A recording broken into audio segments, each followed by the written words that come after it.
Hi friends, मैं हूं योगेंद्र कुमार जायसवाल और आप देख रहे हैं सक्सेस ट्रैक। आज हम लोग बात करने वाले हैं बॉयलर में आरडीओ प्रोसीजर के बारे से देखेंगे। आरडीओ प्रोसीजर मतलब कि क्या होता है? Refractory dry out procedure.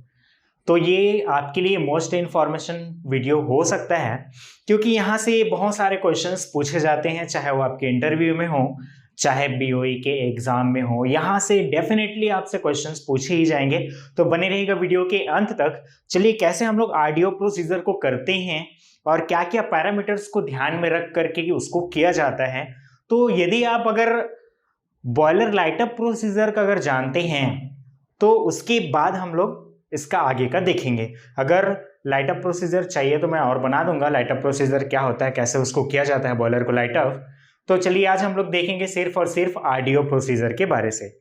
तो आरडीओ में जनरली हम लोग जो रिफैक्ट्री यूज करते हैं, ठीक, बॉयलर के अंदर हम लोग रिफैक्ट्री को क्यों इंस्टॉल करते हैं, सबसे पहली बात तो ये चीज है। तो बॉयलर के अंदर में हम लोग किसी भी केमिकल्स मतलब क्या होता है? जो फ्यूल है, फ्यूल में कौन सी एनर्जी होती है? Chemical energy. उस केमिकल एनर्जी को फर्नेस के अंदर में हम लोग क्या करते हैं? हीट एनर्जी में कन्वर्ट करते हैं। तो उस दौरान क्या होगा?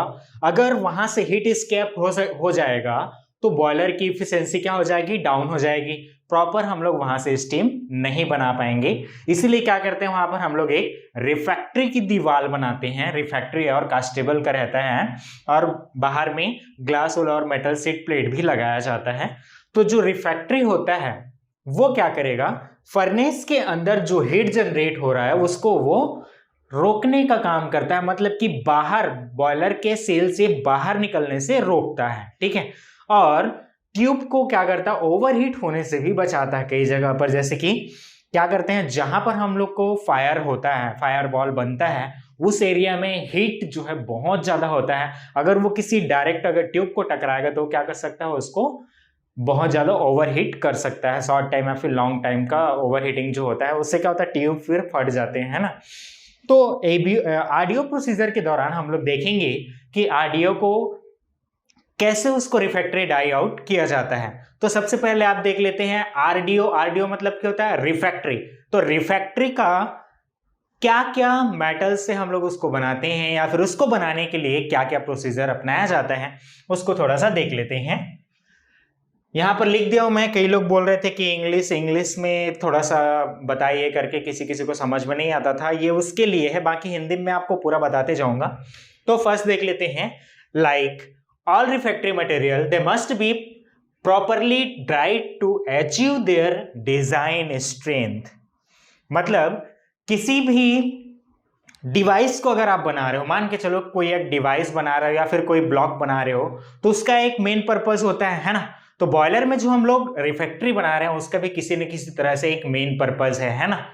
तो क्या करना है, उसकी डिजाइन स्ट्रेंथ को हम लोग को प्रॉपर ऑब्जर्व या फिर लेने के लिए हम लोग क्या करते हैं? उसको ड्राई आउट करते हैं, ठीक है। Dry out also referred to as big out the process form removing both the mechanical water.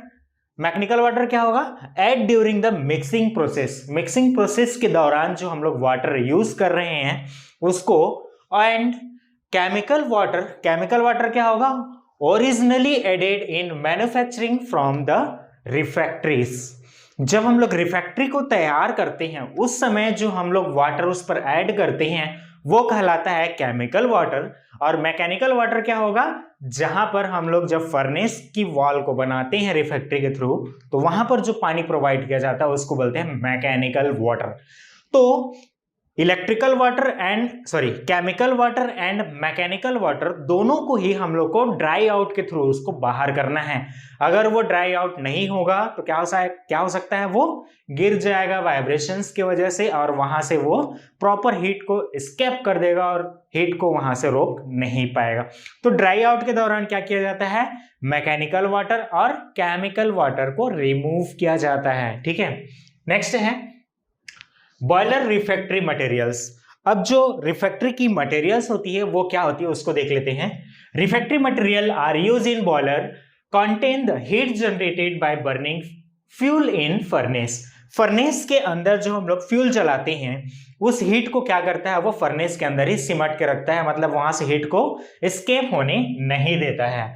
Boiler refractory material are classified in 3 main group. इसको हम लोग 3 मेन ग्रुप में बांटते हैं। पहला कहलाता है एसिड मटेरियल, दूसरा कहलाता है न्यूट्रल मटेरियल और तीसरा कहलाता है बेस या अल्कलाइन मटेरियल के नाम से जाना जाता है।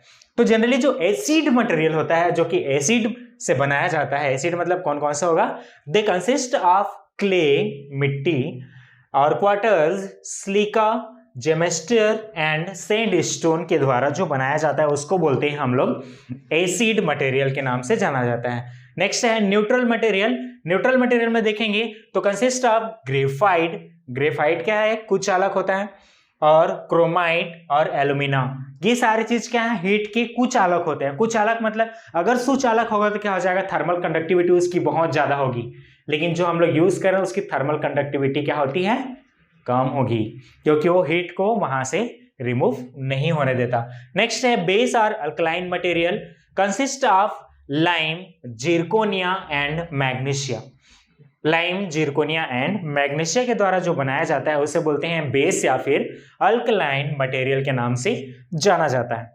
Generally boiler refractory is monolithic refractory are used. यहां पर एक क्वेश्चन पूछा जाता है कि जो हम लोग रिफ्रैक्टरी बनाते हैं उसका शेप कैसा होता है, तो ये क्या रहेगा, मोनोलिथिक्स होता है। मोनोलिथिक्स क्या कहलाता है, मोनोलिथिक्स जो है this is mainly due to economic consideration, their rapid installation time, lower cost of raw material and less manpower need for refractory installation।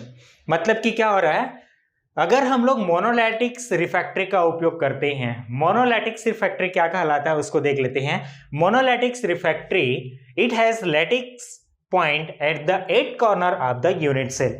मतलब जो मोनोलिथिक्स होगा ये सेम टू सेम इस डस्टर के समान समझ लो। तो मोनोलिथिक्स में क्या होता है, एट द 8 कॉर्नर, ठीक है, lattice point at the 8 corner, मतलब कि इसके 8 कॉर्नर्स होंगे और इस 8 कॉर्नर में क्या होगा, लैटिक्स पॉइंट होगा। 1 2 3 4 5 6 7 और ये 8, ठीक है। तो ये क्या कहलाता है, मोनोलिथिक्स। और अगर ये मोनोलिथिक्स के शेप में हम लोग बनाते हैं तो वो क्या होता है, इजिली इंस्टॉल किया जा सकता है और इसका लोअर कास्ट आता है इंस्टॉलेशन के दौरान। नेक्स्ट देख लेते हैं, precaution during and after refractory installation. हम लोग को क्या क्या चीज की सावधानियां रखनी पड़ती है इंस्टॉलेशन के दौरान और इंस्टॉलेशन के पहले, तो उसके बारे से हम लोग नेक्स्ट देखते हैं।